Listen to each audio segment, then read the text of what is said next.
Thank you. Well, thank you to organizer for inviting me. And I speak about the transplant-ineligible patients with mantle cell lymphoma.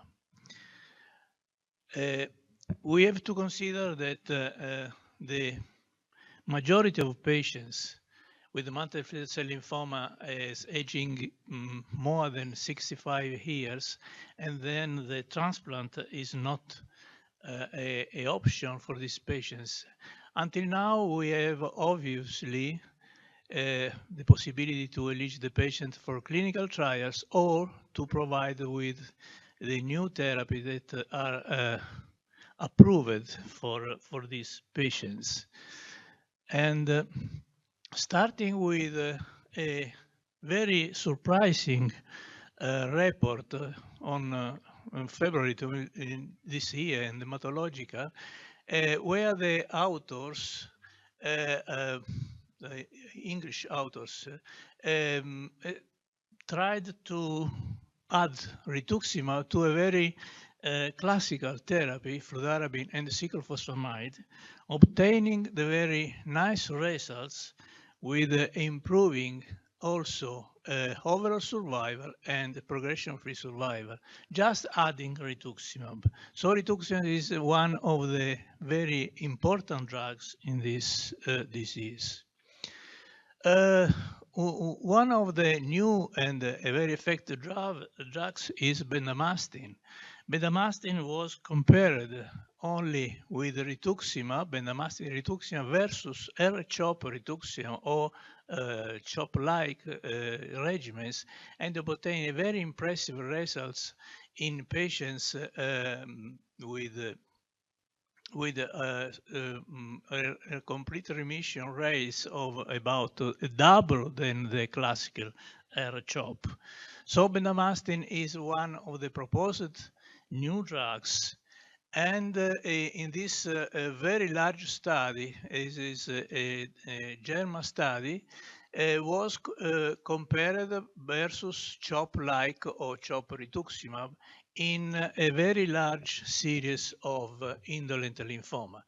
But the mantle cell lymphoma was, the patients with the mantle cell lymphoma was only 95, and with a very large follow-up up to 10 years, the overall survival was not different, and it was observed a trend for peripheral, for progression-free survival versus the classical regimen.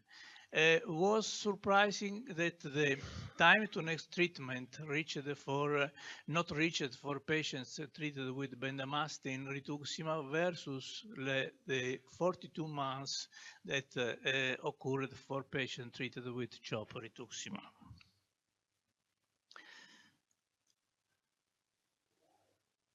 This is the study with the results, and the patient treated with the bendamustine rituximab obtained only advantage for the progression-free survival. Every prognostic factor considered and any regimen considered versus bendamustine rituximab was in favor of bendamustine rituximab. So lenalidomide, it's other new drugs that was approved for FDA on mantle cell lymphoma, basing on the very impressive results in patients with relapsed after chemotherapy regimen, also with bortezomib including. And lenalidomide rituximab obtained impressive results in comparison with other class of lymphomas, and in relapse patients, relapse subset, obtain a very nice results with about 60% of results. So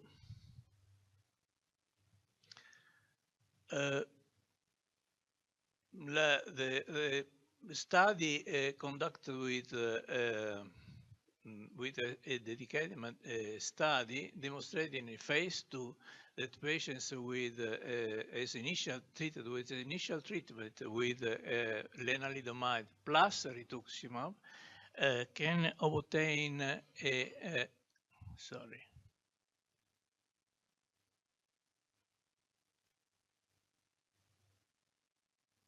Can obtain an overall response of about 84% overall response, but the complete remission was 52%.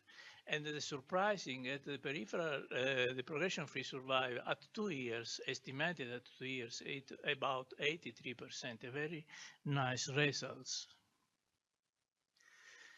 The proposal of use rituximab as maintenance therapy in mantle cell lymphoma was examined in a recent analysis and demonstrate that all the study comparing the maintenance with rituximab versus no maintenance demonstrate advantage versus maintenance with rituximab. The bortezomib is another new promising drug, alone or in combination.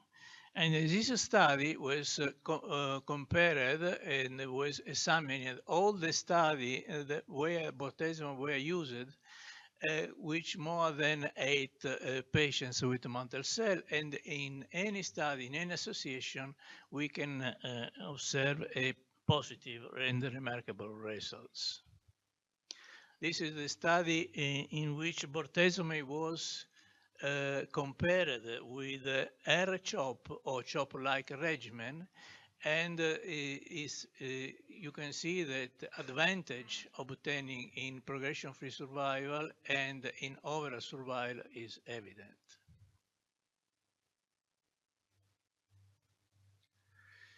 But the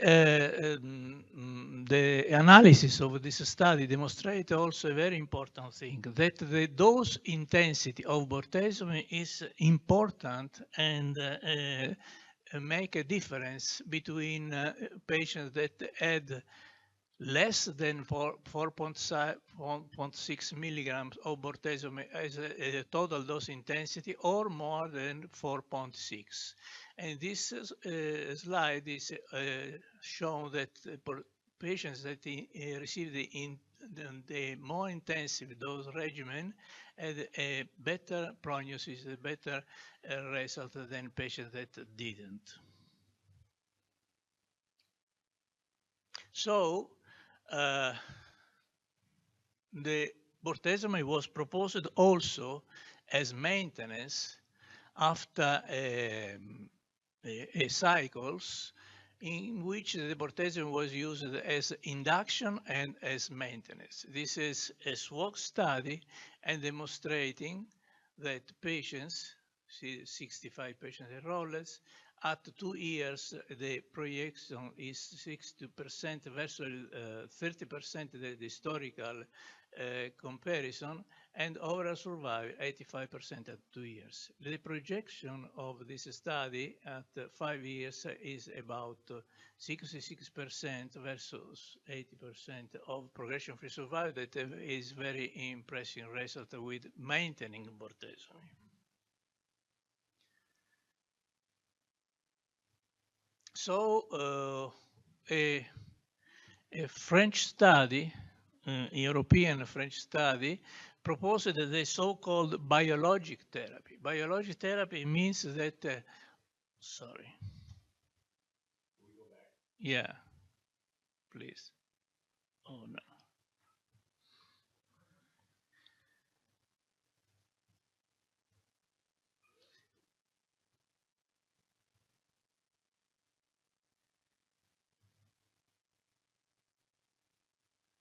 Biologic therapy means a therapy based on the use of rituximab,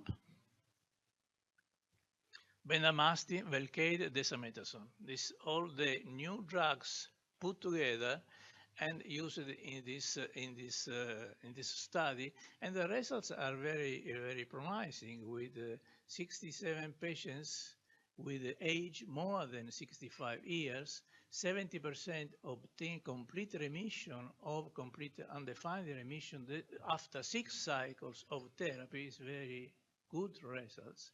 And the progression-free survival at 2 years, it's 69%. This is the very important thing, so the very important message.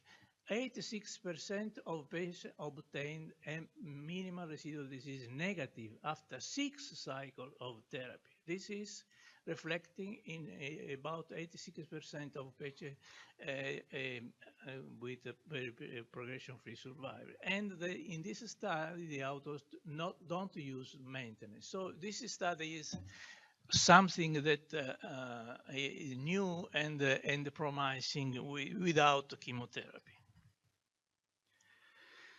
So just to resume, now we have the possibility of use for transplant-ineligible patients, elderly patients, the possibility of use maintenance with rituximab, bendamustine rituximab with maintenance, lenalidomide rituximab, and the use of bortezomib in CHOP-like regimen, or the new proposed regimen without chemotherapy and only with biologic drugs.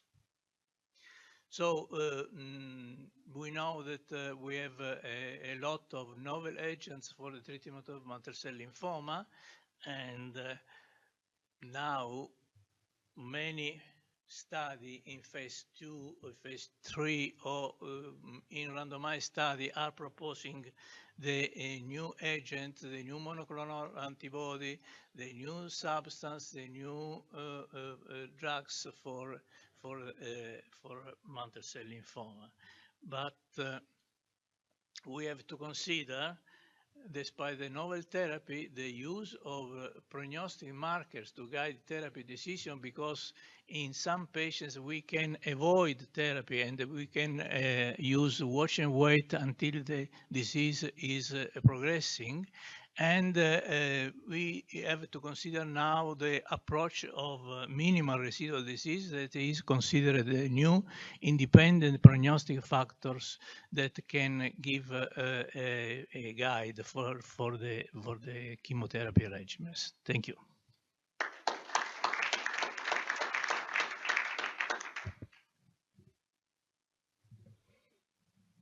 So a question, I like that last one. So how do you kind of is there any prognostic marker that we can use to kind of predict who should be benefiting, especially if you look at the bortezomib data versus lenalidomide data? Is there anything out there now that we should be looking at? The challenges in mantle cell lymphoma, as the speaker very elegantly pointed out, is the mantle cell lymphoma, like Waldenstrom's, like other rare diseases, they're so rare that it is almost impossible to do a phase 3 clinical trial. You need, there's one clinical trial that I respect the most is the SHINE study. The SHINE study have 550 patients in 38 countries with 250 hospitals. I mean, this kind of a historic effort is very hard to duplicate. So we have to work with a smaller phase 2 clinical trials, sometimes even with like 20 or 30 patients. For example, recently the Rituxan with Revlimid is only 36 patients published in the New England Journal of Medicine. I mean, for other tumors, it's just a very small number. So we have to work with it. Because of the lack of phase 3 clinical trials, so there's no standard therapy. People do whatever they want, and I mean, generally for younger patients, you need intensive therapy. But even in younger patients, there's an indolent type which can be watched and wait. And in younger patients, if the tumors are very non-bulky and grow very slowly, these patients also want to use a chemo-free therapy. So it's very hard. So nowadays, what do we use? We use MIPI, we use Ki-67, we use the clinician's intuition. For me, I can tell you the patient is not progressing or not. I usually take a look at them, asking them how fast did this lymph nodes appear. Their lymph nodes, none of them exceed 3 centimeters. They don't have a big spleen. They don't have nice swells, none of that. These usually, the KIC7 less than 30, these are indolent. And even for the indolent, some patients ask you, I want therapy immediately. Some people said, I want to wait. So I was able to observe some of the patients up to 5 years. But usually after 3 years, everybody would need therapy. So it's a very complicated thing, Yes. very difficult to Yes. grasp. Yeah. So, I think that the one marker that has been shown consistently from a biological point of view is how rapidly the tumor is turning over. The Ki67 is actually a surrogate for the gene expression that was looking at tumor turnover. The only randomized study that I know of that looked at transplant from the Germans showed no survival advantage to doing transplant. So I actually would have renamed this to, alternative therapies for all cases, because I don't believe that transplant needs to be done in any of them. I think it was the data from MD Anderson based on hyper-CVAD that I think really raised this flag that Ara-C appears to have a specific and meaningful and unique activity in mantle cell. And that probably is why the Nordic data looks good. And there was a recent, the Germans randomized, they have another randomized studies where patients were getting DHAP. And those patients that got DHAP also had a improved outcome, not an improved survival. And again, I think it's because of the Ara-C. So there's something about Ara-C that I think is a very useful drug for this. But I think that aside from that, the kind of strategies that Michael's going after of trying to combine targeted agents with chemotherapy, I think is really the way we ought to be moving forward. The problem of the RSC that you can use only in young patients with a nice performance status, because for all the patients RSC is not suitable. Well, I think that's generally true, but keep in mind that when these Ara-C, like the Nordic and the hyper-CVAD, it's not just Ara-C alone; it's combined with a lot of other things. Yes. And I think that you can still give Ara-C in older folks, but you just can't give it in combination with a lot of other stuff. So I think that somebody ought to think about, and maybe Michael would know this, of coming up with a Ara-C regimen that you could actually give to older folks. I mean, we give it to AML patients. I mean, so I mean, people that are older do get it, but it's about dose and what the other drugs are. Ara-C could be given to the elderly folks if you reduce this from 3 grams for the young people to 1 gram. Yes, does exist an Italian study that proposes the RSC with low dosage in older patients with mantle cell lymphoma, obtaining very nice results. But it's a very difficult sometimes to perform, to do. And you have to hospitalize the patients, absolutely. The future is in milder chemotherapy combined with novel agents. Yeah. Like the SHINE study is going to set a new standard. I have confidence. Right, bendamustine rituximab with ibrutinib, right? Yes. And the chemo-free agent shall reach the state that we combine 4 of them will, no standard therapy will last forever, Yes. right? So maybe a year later, there's a chemo-free therapy that shows that even better. So I think all the industry and academic people need to think about the ongoing moving targets. Yes. to stay ahead of the game. Yeah. Yes. Should we consider the blastoid variant as in a different way? Because in all these different clinical trials, they're not showing the histological variants. I totally blastoid or pleomorphic is very aggressive. They should be treated like large cell lymphoma. They should never be watched. You never watch the Ki-67 over 50. Actually, people over 30%, you should not watch them. And then if the patient has blastoid and a pleomorphic, you never watch, and you have to, for young people, hyper-CVAD or Nordic therapy with auto stem cell transplant. Although Wyndham doesn't like auto, but we use hyper-CVAD. This patient also appropriate CNS prophylaxis. If the Ki-67 is over 30, we do 6 doses of prophylaxis. Yes. And are you including these patients in your window trial? Yes, ma'am. Yes. Yes, ma'am. So I think it's, so I would agree. We all know that the blastoid have a much higher rate of going to the CNS. In fact, I think the first and largest series came out of MD Anderson. But because ibrutinib gets into the brain now, it really raises the question about whether or not when we start using a drug like that, will we see the incidence of CNS spread fall?